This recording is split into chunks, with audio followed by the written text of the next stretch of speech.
क्या क्या खेती करते हैं, क्या क्या खेती कब से करते हो, या आपकी ज़मीन?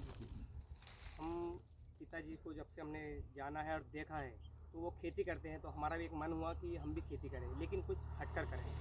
तो अभी खेती करते हैं और धीरे धीरे हैं, जिससे बीमार ताप और जो भी कुछ होता है तो उससे बच सकें, इसलिए हम खेती कुछ टेक्नोलॉजी के आधार पर करना चाहते हैं, हटके करें और खेती ही करते हैं।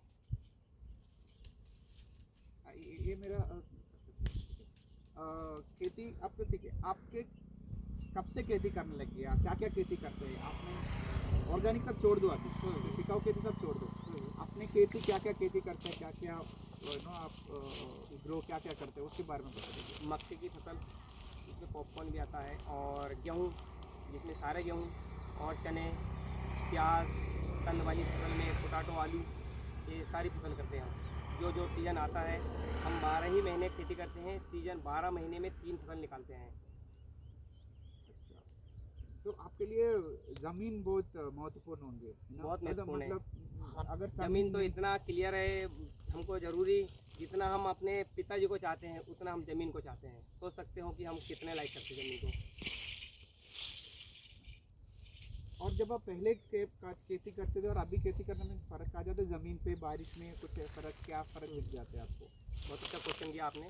पहले हमारे पिताजी 4 एकड़ ज़मीन करते थे और उसमें पूरा घर का बस रोजगार चलता था। फिर शादियों के लिए खेती को गिरवे रखकर हमको शादी विवाह के लिए इकट्ठा जुट करना पड़ता था।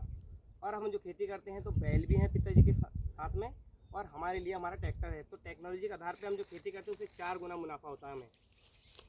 ये है।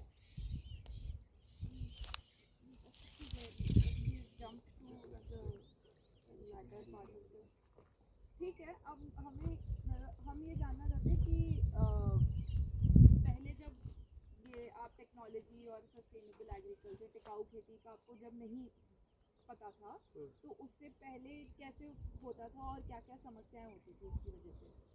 उसके पहले हम बैलों के द्वारा हल चलाकर खेलते थे, और जब 1 एकड़ ज़मीन को बुआई करनी हो तो माताजी हमारे और पिताजी हल चलाते हुए एक दिन पूरा लग जाता था। और आज जो ज़माना आया है, 1 एकड़ खेती को ऐसे बुआई कर सकते हैं जैसे कि जो कह दे व्यक्ति, उस तरीके से हम बुआई कर सकते हैं।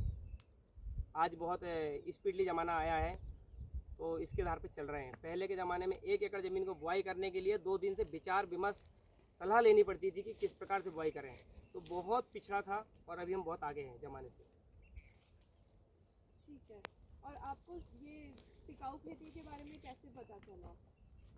जो हमारे इधर सर लोग आते हैं उनके द्वारा पता चला। वो यूपी के आते सर, हमें नाम तो मालूम है नहीं, और हमारे पड़ोसी भी हैं कुछ लोग, जिसमें वो हमको सलाह देते हैं कि इस प्रकार से करिएगा। तो हम कुछ कुछ टुकड़ों में शुरुआत कर रहे हैं इस साल से हम खेती करने के लिए। और उन टुकड़ों में जहाँ पे आपने शुरुआत की है, वो आपने क्या क्या सीखा है और कैसे करना सीखा, उसके बारे में थोड़ा सा हाँ, उसमें शुरुआती समय में हमने नारियल चटनी बनाई, जिसमें नारियल पानी वाला होता है।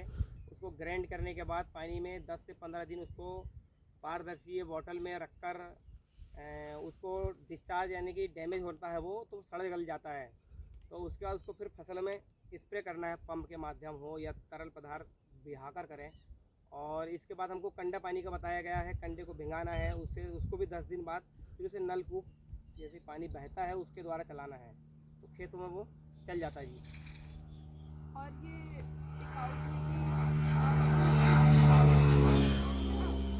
और ये कब से शुरू करा है आपने करना? ये तकरीबन 6 महीने के फसल पहले, इसके पिछली फसल से आधा किया, और इस फसल के पूरा हम काम कर रहे हैं।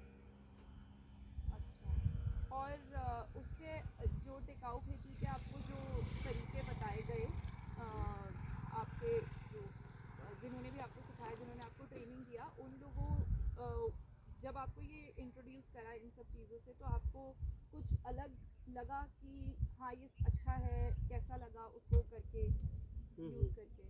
वो हमको ऐसे अच्छा लगा कि इस ज़माने में किसी से सलाह लेते तो 1 मिनट भी टाइम नहीं है किसी के पास, और वो हमारे खेत आते हैं, हमें जागरूक करते हैं, बताते हैं। तो हमने सोचा कि क्यों हमारे साथ कोई व्यक्ति है समय निकाल कर हमें अच्छी की ओर ले जाना चाहता है, तो हम ज़रूर जाएं। और हम उस पर उनसे हमारा लगाव बना है, संपर्क बना है, वो ज़रूर आते हैं और हम उनको समय देते हैं, खेती करना चाहते हैं।